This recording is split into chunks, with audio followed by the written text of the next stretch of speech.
In this video, we'll talk about approximating functions with polynomials, and this is part of the chapter power series. So let's take a look at what a power series looks like. So a power series looks like we have here sum as k equals 0 to infinity of a sub k x minus a to the k. This is the compact form.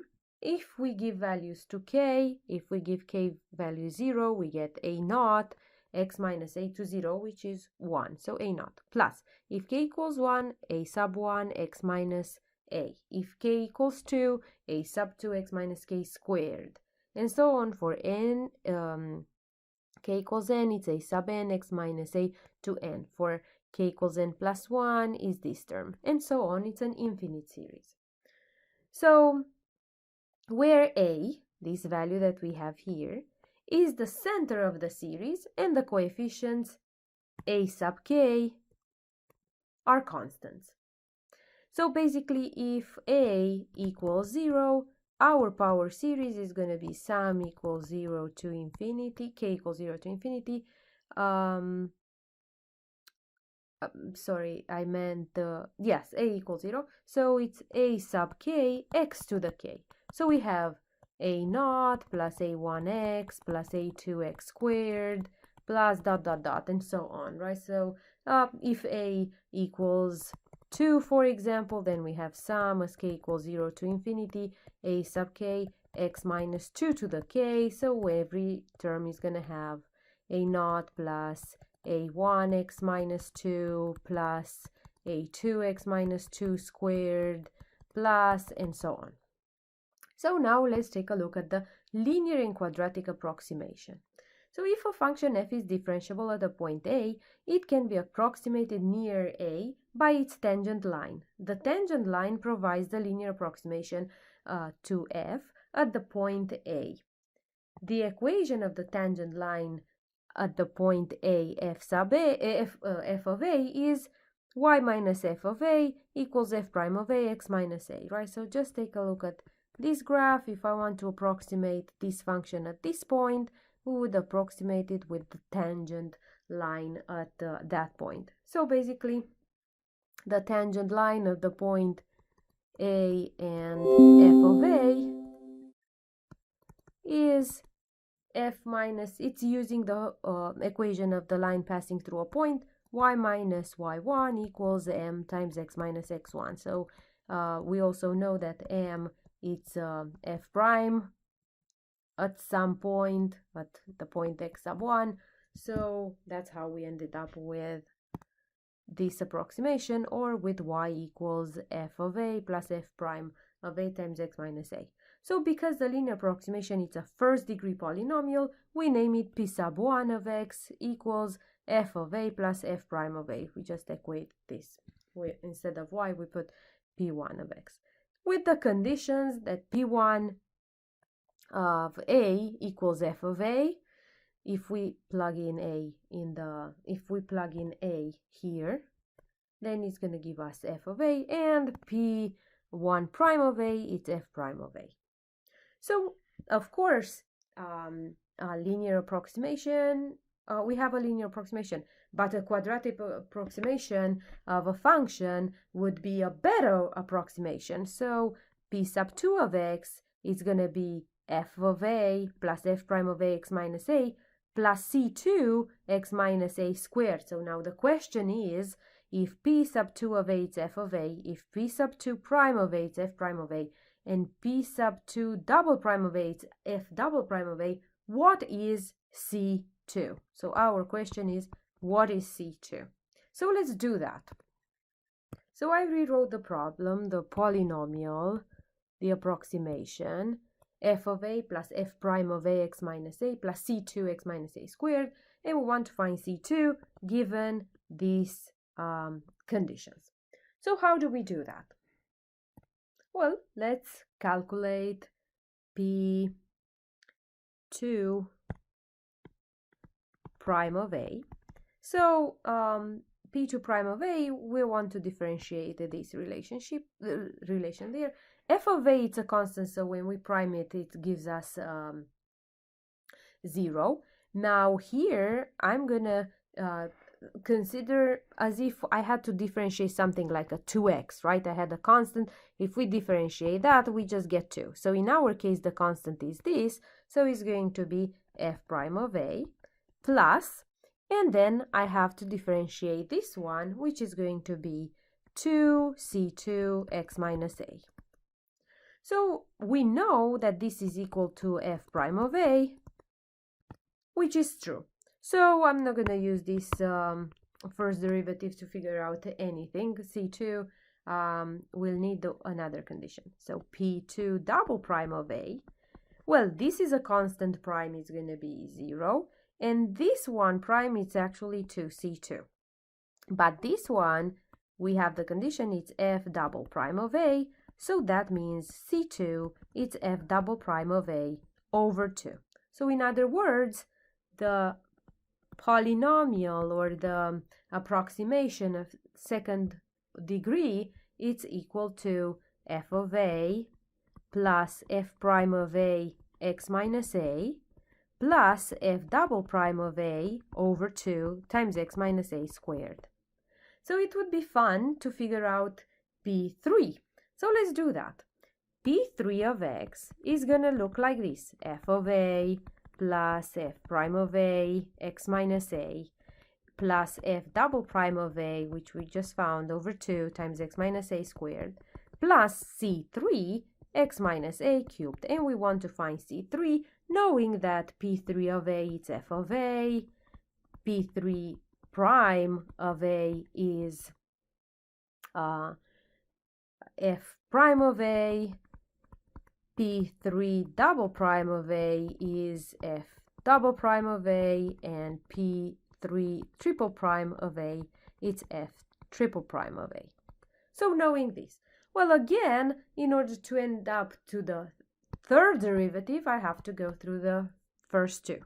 So P3 prime of a, it's equal to, so I want to differentiate this thing here. So f prime of a constant prime 0. F prime of a times x minus a is actually f prime of a plus f double prime of a over 2 times x minus a plus 3c3 x minus a squared. P3 double prime of a, well, this one now it's a constant, so it's going to be f triple prime of a plus 6c3 x minus a. And then P3 triple prime of a, this one is 0 because it's a constant, so when we differentiate it one more time, it's going to give us, this one was part of differentiating this, so it's actually f double prime of a. And then we differentiate one more time, we get 0, so we get 6c3. But this is equal to f triple prime of a, so that means c3 is f triple prime of a over 6. So basically, this piece here, I'm just not going to copy the whole thing again. I'm just going to write it. We obtained f triple prime of a over 6. So we can find the fourth one, but we kind of got an idea about what p sub n of a of x looks like. So it has f of a plus f prime of a x minus a plus f double prime of a over 2 factorial x minus a squared plus f triple prime of a over 3 factorial x minus a cubed.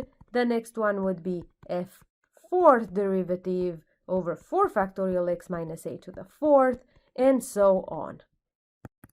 So let's try and see where we can apply that. So just imagine that we have this function, let f of x equals e to negative x, a equals 0, and we want to approximate e to negative 0.2.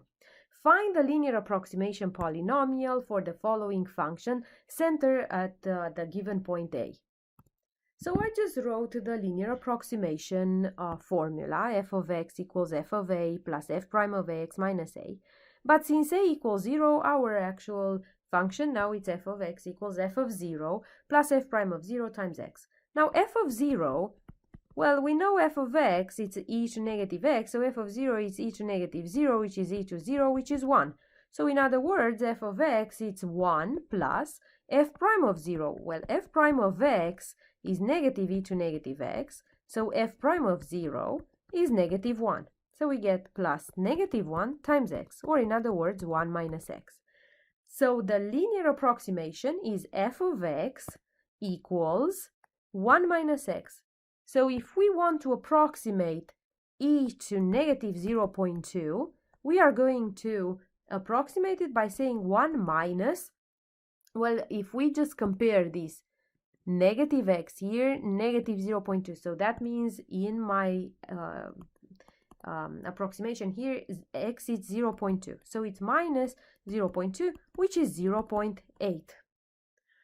Now let's try to approximate using the quadratic polynomial. So the quadratic polynomial is this one. So in our case, let's start replacing. So we have f of 0, we already calculated that, it's 1.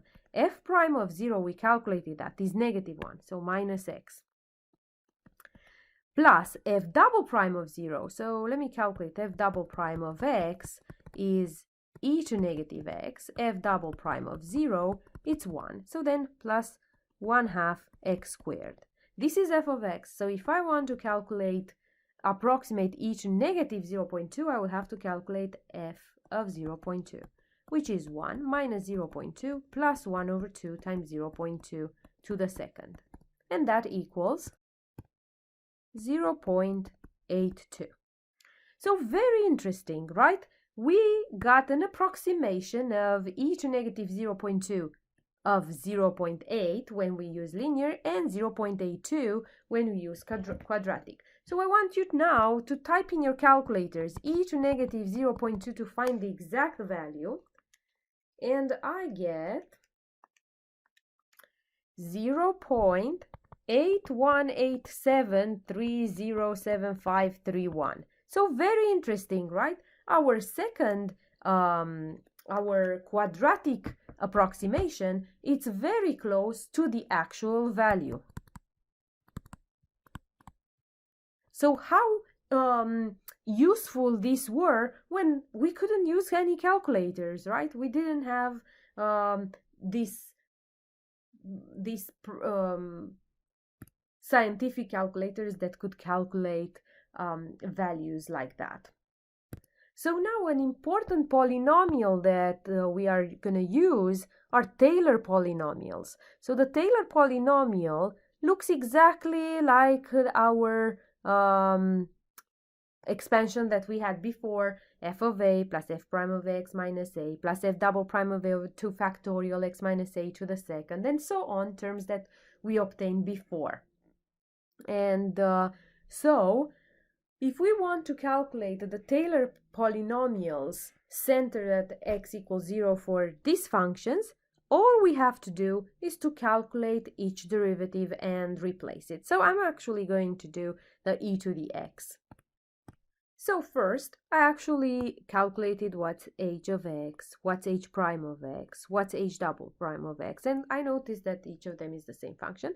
And then I computed h of 0 and h prime of 0 and h double prime of 0, and so on. We notice that all of them are 1, just so that I can replace them in this p sub n of x. So h of x can be actually expressed as this polynomial 1 plus x squared over 2 plus x cubed over 3 factorial, and so on, and as a finite polynomial. So how important it is, if you can imagine, this was an exponential function and we are able to write it as a polynomial, which is much easier function to deal with and see if it's convergent and so on. And the same thing can be done with sine of x and cosine of x.